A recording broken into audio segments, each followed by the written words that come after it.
Você lembra de passar horas tentando zerar um jogo e morrer sempre no mesmo lugar? Aquela sensação de que não importava o quanto você tentasse, o jogo simplesmente não deixava você avançar? E se eu te disser que isso não era só dificuldade? Muitas vezes isso era planejado. Então fala rapaziada, aqui é o Tony, sejam muito bem-vindos a mais um vídeo do canal Get Start Games Brasil. Hoje a gente vai falar sobre uma coisa que todo mundo que jogou videogame nos anos 80 e 90 sentiu na pele: a dificuldade absurda dos jogos antigos. Mas a pergunta aqui é outra: será que eles eram realmente difíceis ou eram injustos? E no final eu vou te dizer se pra mim eles eram realmente difíceis ou mais injustos do que a gente gosta de lembrar. E se puder, já deixa o like, porque isso ajuda demais o vídeo a chegar em mais gente que curte videogame retrô. Dito isso, bora pro vídeo. Quando a gente olha pra trás, é muito comum ouvir aquela frase clássica: os jogos antigos eram melhores porque eram mais difíceis que o de hoje. E sim, muitos deles eram difíceis mesmo. Só que existe uma diferença enorme entre um jogo ser desafiador e um jogo ser punitivo. Um jogo desafiador te testa, te ensina, te faz melhorar. Um jogo punitivo muitas vezes só te derruba, te faz repetir tudo de novo e te obriga a insistir até decorar cada detalhe. E é aí que começa a verdade sobre muitos jogos antigos. Para entender isso, a gente precisa começar pelos arcades, porque antes de pensar em console, save, locador e cartucho, a lógica original de boa parte desses jogos vinha das máquinas de fliperama. E no arcade a regra era simples: quanto mais você morria, mais ficha você colocava. Então o jogo precisava ser bom o suficiente para chamar sua atenção, viciante o suficiente para fazer você querer continuar e difícil o suficiente para te fazer perder. Esse equilíbrio era o coração do negócio. E quando a gente fala isso, não é teoria, é muito fácil lembrar de exemplos. Ghosts and Goblins e depois Ghouls and Ghosts são dois casos clássicos. São jogos excelentes, icônicos, com visual marcante, trilha forte, atmosfera incrível, mas também são jogos que não perdoam. Você toma um golpe, perde a armadura, toma outro,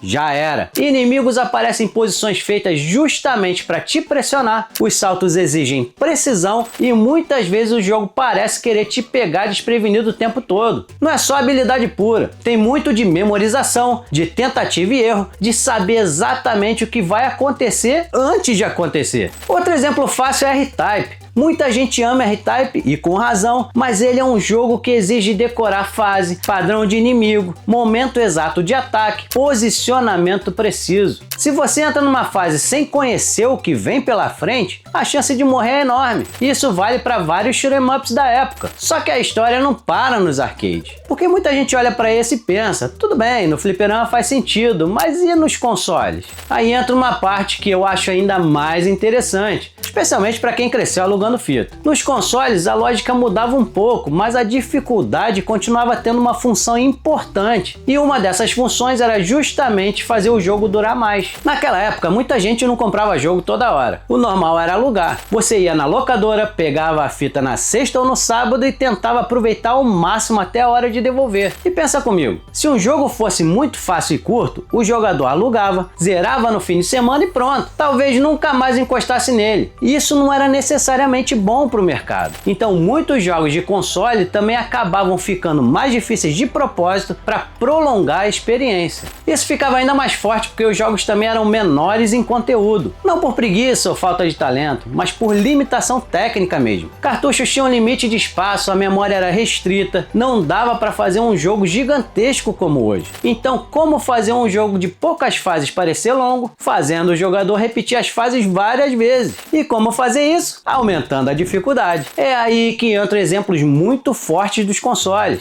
Muita gente lembra com carinho de jogos da Disney no Mega Drive e no Super Nintendo, mas vários deles eram bem mais difíceis do que a aparência sugeria. O Rei Leão é um dos casos mais famosos. O jogo é bonito, a animação impressiona até hoje, a trilha é marcante, mas ele também tem momentos que claramente seguram o jogador. A fase das girafas e dos macacos, por exemplo, travou muita gente. Não porque fosse impossível de entender, mas porque exigia repetição e aprendizado baseado em erro. Você tentava, errava, voltava, tentava de novo, até decorar a lógica da fase. O mesmo vale para Mowgli. Muita gente lembra desse jogo como se fosse só mais uma aventura licenciada bonitinha, mas quem jogou sabe que ele também tinha seus momentos de dificuldade pesada. Plataforma precisa, inimigos enchendo o saco e pouca margem para erro. E isso é interessante porque eram jogos com cara de produto mais familiar, mais acessível, mas que na prática podiam ser bem punitivos. Aí você pega séries como Castlevania e isso fica ainda mais claro. Castlevania no Nintendinho, por exemplo, não é só um jogo difícil. Ele é um jogo duro. O pulo é comprometido, o personagem tem um peso específico, os inimigos aparecem de um jeito que te pressiona nos lugares certos e qualquer erro pode te custar caro. As famosas cabeças de Medusa são praticamente um teste de paciência e memorização. Não basta reagir bem, você precisa saber o que o jogo vai fazer. Você precisa quase decorar o comportamento dele. E isso vale para muita coisa da franquia. É um jogaço, claro, mas também é um jogo em que um hit pode ferrar tudo. E aí entra aquela sensação clássica dos jogos antigos. Você não necessariamente estava aprendendo uma mecânica profunda a cada tentativa. Muitas vezes você estava só memorizando onde viria o próximo inimigo, qual padrão o chefe usaria, qual posição era segura e qual não era. Para mim, o mais injusto de todos era Battletoads. Cara, aquilo traumatizou uma geração inteira. A fase da moto virou lenda justamente porque ela exigia reflexo, decoreba e repetição num nível quase cruel. Outra coisa fundamental aqui é o valor do erro. Hoje em muitos jogos você morre e volta poucos segundos antes. Existe checkpoint, save automático e continue mais generoso. Antigamente não. Muitas vezes você morria e perdia um progresso enorme. E isso muda completamente a percepção de dificuldade. Porque o erro não era só erro. O erro era desperdício de tempo. E isso aumentava demais a frustração. Isso faz o jogo parecer ainda mais difícil do que ele realmente é. Não porque os desafios sejam necessariamente mais complexos, mas porque a punição é muito maior. Um salto errado num jogo moderno pode te custar o quê? 10 segundos? 15? E um jogo antigo podia te custar vários minutos, uma fase inteira ou até o jogo inteiro. Agora soma isso com controles mais rígidos, hitbox nem sempre claras e limitações técnicas da época. Quantas vezes você foi acertado e teve a sensação de que o jogo roubou? E quando a gente não entende exatamente por que perdeu, a sensação não é de desafio, é de injustiça. E injustiça pesa muito mais na memória do que o desafio justo. Mas veja bem, dizer isso não é desmerecer os jogos antigos. Muito pelo contrário, essas limitações forçaram os desenvolvedores a encontrar soluções criativas. Como eles não podiam entregar mundos gigantescos, dezenas de horas de campanha ou sistemas muito complexos, eles criavam desafios através de ritmo, padrão, timing, posicionamento, precisão e repetição. Muitos jogos antigos funcionavam quase como uma dança. Você precisava entrar no ritmo deles.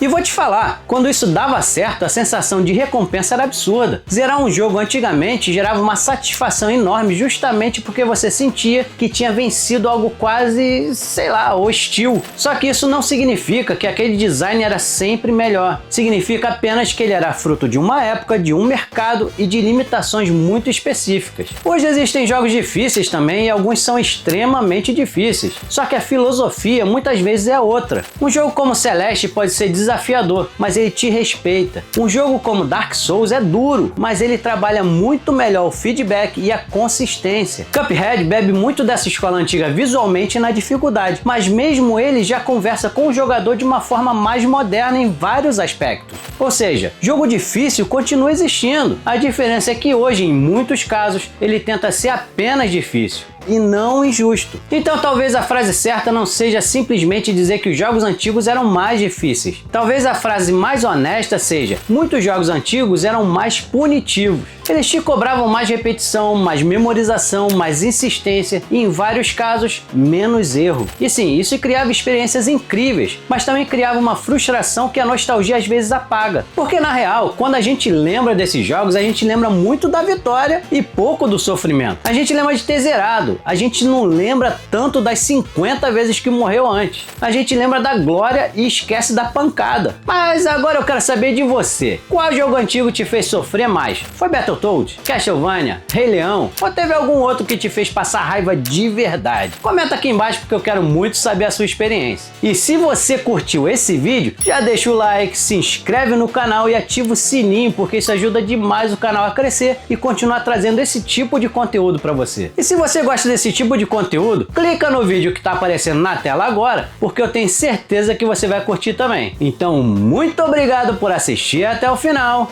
Fiquem com Deus e nos vemos no próximo vídeo. Fui!